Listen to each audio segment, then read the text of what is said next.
Here we are, a little rock roll road trip, and look at James Burton and friends, Joe Walsh. Now, I know Joe a little bit, not a whole bunch, but we're gonna play a song tonight together. But let's just see what we got here. Let's see what kind of mood Joe's in. Joe, you in there? Hey, Joe, Sammy. Sammy? Yeah, Sammy. You in there? Oh, Joe, you ain't gonna pull that old trick, son. I'm going in. Fuck it, man. I'm sorry. I'm going in. Joe! Oh. Joe, how are you, sir? Okay, what's the secret to longevity? You've been around a while.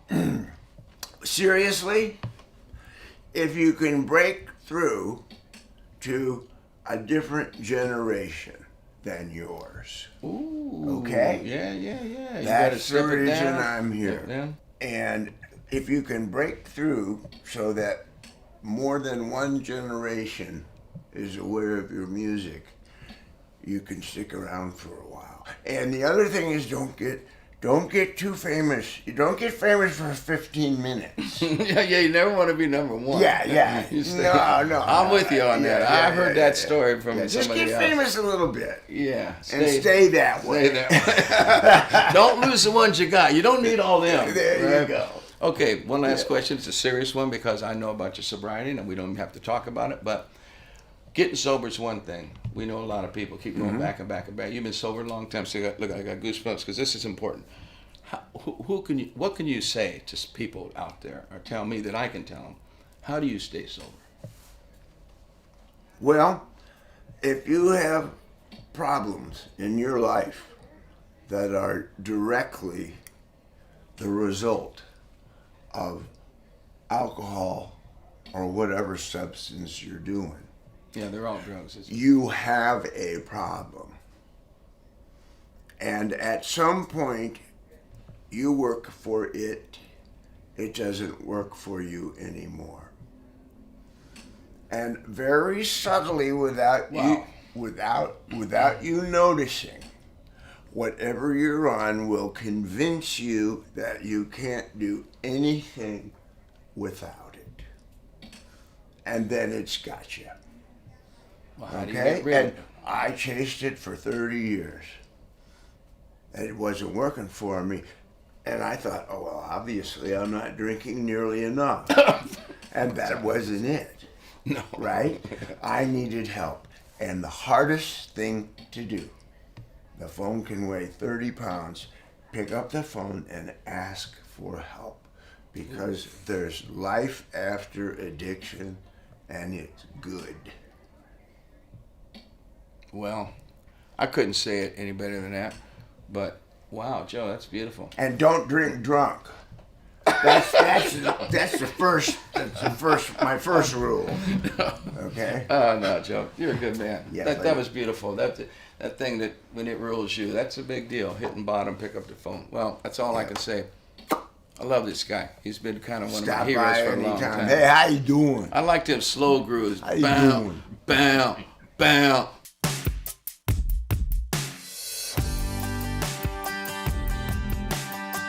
Red Rocker Sammy Hagar here. Welcome to another rock and roll road trip, and the rehearsals are all done.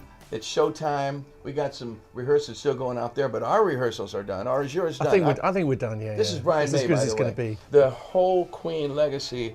I'm more impressed with what you or whoever does it, whoever is in charge, that the preservation of it. And then, I mean, do you feel lucky, or do you guys really concentrate and say, no, we got to be careful what we do and don't cheapen it? You've done a better job with the legacy I've ever seen than anyone since Freddie's death. Oh, and I'm you very serious. much. I've Thank said you. it to you before. And how's that working? I mean, is there a committee? Yeah, I suppose there is. I mean, I suppose what we did was give it up. We actually did give it up when Freddie died, and we felt, we'd always said if one of us goes, that's it. So Roger and I both went out kind of grieving to the max and saying, it's over, we don't even want to talk about it for quite a long time. And then we made the last album, the Made in Heaven album, with the tracks that Freddie had left us to play with. And it became a real labour of love because he left some lovely little bits and pieces. Because Freddie in his last days was like, okay guys, I'm not going to be here long, just give me stuff to sing. I'll sing, write me stuff in the back of a cigarette packet, whatever, just give me stuff to sing. So we did a lot of that, and then when he'd gone, I mean, he was very undramatic about it. He was never maudlin, ever. I never ever saw him kind of cry or go, self-pity. He never did that. He was like, let's just do it. Let's keep doing stuff.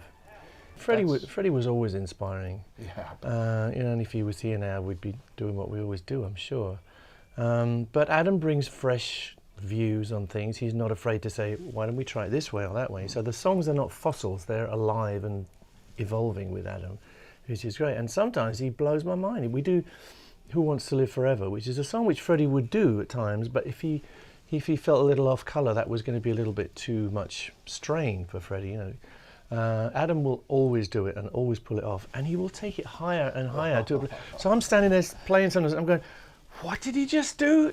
It blows my mind, the range that he has and the courage that he has to kind of blend things into a different place, just slightly morph things into a new place. So I love it. I love working with Adam. Right, no, good job. To me, it's like the luckiest guys in the world. The band is almost probably maybe as big as it ever was. Yeah. And who would have thought of that after giving it up twice and then coming back? But you guys come back with such class. That's all I can say. It's just so classy. You don't do anything wrong. It's like you see so many people blow it, in our business.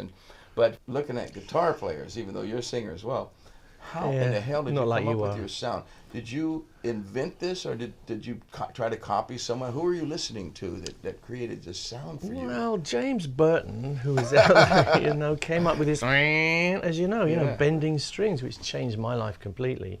And I think that's the basis of all modern rock guitar, isn't it, really? Absolutely.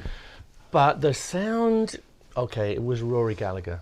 Rory's my man. Rory Gallagher. Somebody told me he used to split his speakers or something with it. Well, it's very simple. He had an AC30 and a treble booster, Range Master treble booster. And we used to go and see him every Thursday night at the Marquee, me and my mates. And one night we kind of stayed in the toilets while everybody got cleared out so we could go and collar him and say, hey, Rory, how do you do that? Yeah. And he was the sweetest man in the world. We're just kids, getting in the way. And he's like, no, sure, I'll tell you how. It's just a little AC30 here. No, a little, and that's what I do. So I went out the next day in Wardour Street and got all the money that I had and bought 2 AC30s and found a treble booster. And you still use the same setup? Yeah, that's it. Wow, that's it, really. nice. And it just works with my guitar. My guitar is a little bit fatter in sound than the Stratocaster that he used, but that's kind of what I wanted. I wanted the throaty kind of sound. So it became my voice. It was instant. It was there.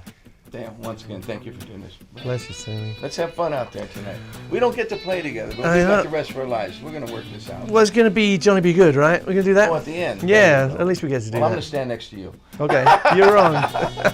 Thank you.